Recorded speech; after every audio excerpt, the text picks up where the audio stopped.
Hello everyone.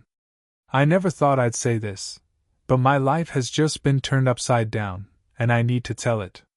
I also hope that my story can be a cautionary tale for someone else. So here it is. My wife, who I'll call Chloe in this story for the sake of misunderstanding, and I've been married for 7 years. We met in college, and she was everything to me: funny, smart, incredibly kind. She volunteered at animal shelters, remembered every birthday of her friend, and was the person everyone went to for advice. She was my best friend. We had built a life together. A great job, a beautiful house in the suburbs, the whole 9 yards. We'd even talked about starting a family. On the outside, and to be honest, on the inside too, we had the picture perfect. But about 6 months ago, I started to notice the little things. Nothing major, just changes. She became more protective of her phone. It was always face down, and she took it with her everywhere, even to the bathroom. She started working late, more often, and her stories about her coworkers seemed overly detailed, like she was exaggerating. I told myself I was paranoid. This was Chloe, the most honest person I knew. I didn't stand a chance. I buried this worry, chalking it up to stress or my own insecurities. I wish I had trusted my intuition back then. For a while, I really did manage to convince myself it was all in my head. I'd see her smiling at her phone and feel a pang of something, but then she'd show me a funny meme from her sister, and I'd feel guilty for doubting her. The late nights at work always seemed to happen on Thursdays. She'd come home tired, but always with a little takeout box from my favorite sushi place as a peace offering. "Thought you might be hungry," she'd say, and it felt so thoughtful. It felt like her. The first real crack appeared about 3 months ago. We were at a big family barbecue at my parents' house. Laughing, playing cornhole, the usual. My mom was talking about planning a big 40th anniversary cruise for her and my dad next year, and was asking us about dates. Chloe, who is usually a human calendar, got this panicked look on her face. She fumbled with her phone, scrolling frantically, and said, "Oh, I think I might have a work conference around then. I'm not sure. I'll have to check." It was weird. She's a graphic designer, not a surgeon. She doesn't have unchangeable, life-altering conferences a year in advance. My older sister, Sarah, who misses nothing, raised an eyebrow at me. I just shrugged it off. But the seed of doubt was planted again, and this time, it started to grow. After that barbecue, I couldn't unsee things. The Thursday night late shifts became a weekly thing I dreaded. Her phone was like a third person in our marriage, and I wasn't invited to the conversation. I felt like a jerk for being suspicious, but the feeling was a constant itch I couldn't scratch. I decided to do something I never thought I would. I checked our phone bill. My heart was pounding like a drum, feeling like I was violating the trust of the woman I loved. But I had to know. I logged into our account online and scanned the call and text logs. And there it was. A phone number. It showed up dozens of times a day, every day. Texts back and forth constantly, even at 1 a.m. when she thought I was asleep. And long calls, sometimes over an hour, every single Thursday evening. The dates lined up perfectly with her. Late nights at work. The pit in my stomach turned into a full-blown black hole. This wasn't paranoia. This was a pattern. I didn't know what to do with the number. I felt sick. Part of me wanted to just call it and see who answered, but I chickened out. I decided I needed harder proof, something undeniable. I know it sounds sneaky, but desperation makes you do things you're not proud of. My chance came the next Thursday. She was getting ready for her shift, humming in the shower. Her phone was on the kitchen counter, buzzing with a text. The screen lit up. I saw the first few words of the notification. "Can't wait to see you tonight, my." The preview cut off, but it was enough. My blood ran cold. My what? My love? My darling? I didn't get to see the rest because the screen went dark. But I'd seen enough. The sender's name wasn't saved. It was just that same string of digits from the phone bill. This was real. This was happening. A week later, Chloe announced she had a weekend design conference, 2 states over. She packed a small suitcase, gave me a quick kiss on the cheek, and told me not to wait up. Her story was tight. She even had a fake email confirmation from a hotel chain she thought I'd never check. But the phone bill didn't lie. All those calls and texts? They were from a local area code. Not from the city where her conference was supposed to be. She wasn't traveling 2 states over. She was going to be right here in town. I didn't confront her. I didn't say a word. I just helped her carry her bag to the car, my hands shaking with a mix of heartbreak and rage. As she drove away, I felt the last piece of my trust in her shatter into a million pieces. The perfect picture was a lie. I couldn't just sit at home. I got in my car and drove aimlessly for a while, my mind racing. I ended up near her favorite boutique hotel downtown, the one we used to go to for anniversary dinners. I don't know why I went there. Maybe some pathetic part of me hoped I was wrong. And then I saw it. Her car. Parked right there in the hotel's lot. I felt like I'd been punched in the gut. I parked across the street, my hands gripping the steering wheel so tight my knuckles were white. I waited. I don't know what I was waiting for. Proof? More pain? About an hour later, the hotel doors slid open. And there she was. Chloe. Laughing, her hand locked with his. Some guy I'd never seen before. He leaned in and kissed her, right there in public. And she kissed him back. It wasn't a friendly peck. It was the kind of kiss she used to save for me. I just sat there, frozen, watching my entire life fall apart in a hotel parking lot. I drove home in a complete daze. The world outside the car windows didn't feel real. It was like I was watching a movie of someone else's life. I kept replaying the image of them kissing over and over in my head. Her laugh. His hand on her back. I was sitting in our dark living room when her text came through later that night. Conference is so boring. Heading to bed. Talk tomorrow. Love you. I stared at those words. Love you? The 2 biggest lies she could possibly tell, all in one text. The anger finally broke through the numbness. It was a hot, sharp wave that made me want to scream. But I didn't. I just typed back. Okay. Get some rest. Love you too. I had to play along. I had no idea what I was going to do, but I knew I couldn't show my hand yet. The next day, she came home all smiles, full of fake stories about boring seminars and bad convention center coffee. She even had a tacky souvenir keychain for me. Saw it and thought of you, she said. The irony was so thick it was suffocating. I played my part perfectly. I asked about the conference. I nodded along. I even complimented the stupid keychain. I felt like an actor in a play where my character was the world's biggest fool. Inside, I was dying.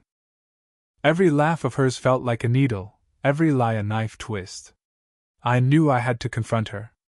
I couldn't live like this, pretending everything was fine. But a simple confrontation felt insufficient. It wasn't enough for her to just admit it to me in private. The scale of her deception, the sheer number of lies, demanded something more. The seed of an idea, a terrible, perfect idea, began to form in the back of my mind. I waited until that evening. We were cleaning up after dinner, the most mundane, married couple activity imaginable. I took a deep breath, my heart hammering against my ribs. Hey, I said, my voice surprisingly steady. How was the hotel? The one downtown, I mean. She froze, a plate halfway to the dishwasher. The color drained from her face. What? What are you talking about? I was at the conference. I saw you, Chloe. I kept my voice low, calm. Yesterday. In the parking lot. With him. The act crumbled. Her face went from confusion to sheer panic. You followed me? She stammered, which was basically an admission. No. I just happened to be there. Funny how that works. I could feel the anger rising, but I kept it locked down. Who is he? How long has this been going on? She started crying, the kind of tears that looked real but I now knew were just another tool. It's not what you think. It's complicated. We've been having problems, and he listens to me. You've been so distant. There it was. The justification. The blame shift. It was my fault. My distance had made her cheat. I just stared at her, seeing the woman I loved completely disappear, replaced by a stranger who was rewriting our history to fit her narrative. The complicated story spilled out over the next hour, between sobs and accusations. His name was Mark. He was a client she'd met months ago. It started as just friends, then emotional support, and then, well, the hotel room spoke for itself. She claimed it was only physical for a few weeks, but her phone records told a much longer story. Every new detail was like a punch. The lies were so elaborate, so effortless. All those Thursday nights. The girls' nights. That never happened. This sick aunt she had to go visit. It was all him. A whole secret life built right beside ours. She begged for forgiveness. She promised to end it. She said it was a terrible mistake and that she loved me. But the words meant nothing. How could I believe anything she said ever again? The foundation of our entire relationship was made of sand, and the tide had just come in. The days after the confrontation were the worst of my life. I moved into the guest room. The house, our home, felt like a haunted museum of a life that was never real. I'd look at our wedding photos and feel nothing but a hollow, aching sadness. The anger was still there, a hot coal in my chest, but it was buried under layers of grief. I cried. A lot. I'm not ashamed to admit it. I cried for the loss of my wife, my best friend, and the future we were supposed to have. I cried because the person I trusted most in the world had looked me in the eye and lied to me with a smile. I felt stupid, humiliated, and profoundly alone. I'd given her everything, and it wasn't enough. That's a special kind of pain that changes you forever. Forgiveness wasn't an option. How do you forgive a lie that big? How do you rebuild trust that's been atomized? I knew our marriage was over. The question was, how did I end it? A quiet divorce felt like letting her off the hook.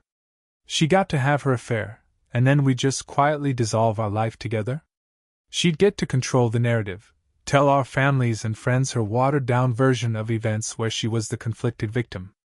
I couldn't live with that. I thought about what she valued most. It wasn't me, that was clear. It was her reputation. It was how she was perceived by my family, who adored her, and by her friends, who thought she was perfect. She cared about appearing good, not being good. And that's when the plan clicked into place. She wanted to pretend nothing was wrong? She wanted to hide her secret? I would help her reveal it. To everyone. All at once. My family was planning a big Sunday dinner at my parents' house. Everyone would be there, my parents, my siblings, their spouses, my grandma. It was the perfect audience. Chloe, playing the part of the remorseful wife trying to save our marriage, was eager to go. "It'll be good for us," she said. "Show everyone we're okay." The hypocrisy was astounding. I agreed. "Yeah," I said. "It'll be good." I had a different kind of good in mind. The day before the dinner, I went to an old electronics store and bought a small, cheap Bluetooth speaker. I spent the evening setting everything up on my laptop, my heart pounding with a mix of dread and grim determination. This was the point of no return. The dinner was in full swing. The table was loud, full of laughter and the clinking of silverware. Chloe was in her element, charming everyone, telling a funny story about a difficult client. She was the picture of the perfect wife, the perfect daughter-in-law. She kept smiling at me, thinking we were putting on a united front. I waited for a lull in the conversation. My heart was thundering. I took a deep breath.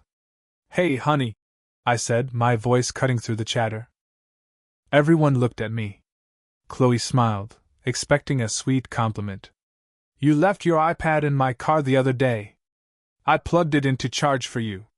Her smile tightened, confused. Oh, thanks? I pulled the small Bluetooth speaker from my pocket. Yeah, and something weird happened. It started playing audio from your messages. Must have synced up. I heard the craziest thing. I thought everyone should hear it. The color vanished from her face. What are you doing? Don't, she whispered, her voice sharp with panic. But I was already hitting play on my phone. And through the speaker, in her own voice, clear as day for my entire family to hear, came her conversation with Mark from the hotel parking lot. I know, baby. I hate lying to him too, but it's almost over. He has no idea. After tomorrow night, I'm all yours. The table fell dead silent. You could have heard a pin drop. The recording played on, her voice detailing the lies, the plans, the affection for this other man. The perfect picture shattered in an instant, right there at the dinner table. The look on her face, the sheer, utter horror, was something I will never forget. The aftermath was chaos. Gasps, tears from my mom, my dad just staring in stunned silence. Chloe was sobbing, trying to explain, but no one was listening. The evidence was her own voice. I just stood up, placed the speaker on the table, and said, I think that's all I needed to say.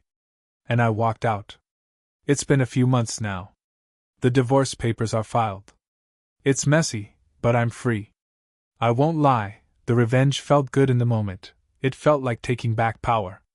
But that feeling fades. What's left is the pain, and the long process of healing. My advice? If you're in a similar situation, don't do what I did. It creates a different kind of mess. Get a therapist, talk to a lawyer, lean on your real friends. Your healing shouldn't be tied to their humiliation. The best revenge isn't a spectacular reveal, it's building a new, honest life for yourself without them in it. I'm finally starting to understand that. I lost my wife, but I found my self-respect again. And that's something no one can ever take from me. Thank you for listening.